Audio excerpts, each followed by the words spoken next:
Once upon a time, there was a man named Odysseus. Odysseus was an adventurous journey back home. On his way, he came across the island called Aeolia, where his crew and him met King Aeolus, who was the god of wind. Aeolus pitied Odysseus and provided him with a sack of wind in order to carry on his journey.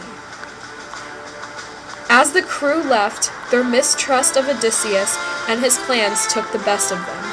Thus, opened the sack, which created a terrible storm that brought their ship back to the Aeolian island. Odysseus went back to Aeolus to get more help, but Aeolus was sure that Odysseus was cursed by the gods and sent him and his crew back. He then exiled Odysseus' crew back to the sea and ruined their ship. After a while, the wrecked ship found itself in the Aeaean island, the home of Circe, a nymph with lovely braids. Some of the crew's desperate men quickly found themselves in Circe's halls. Very rudely, they were eating and acting like swine and were terrible guests. At this, Circe decides to turn them all into pigs, except for one, Eurylochus, who got away. Eurylochus ran back to the ship to tell Odysseus about the tragic disaster that occurred.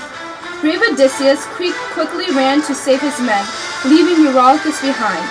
On his way, Odysseus comes across Hermes, who gives him a potion to protect him from Circe's magic.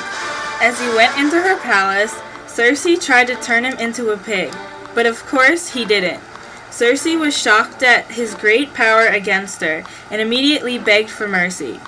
They then went to bed together and made love. Odysseus begs Circe to turn all of his men back to humans.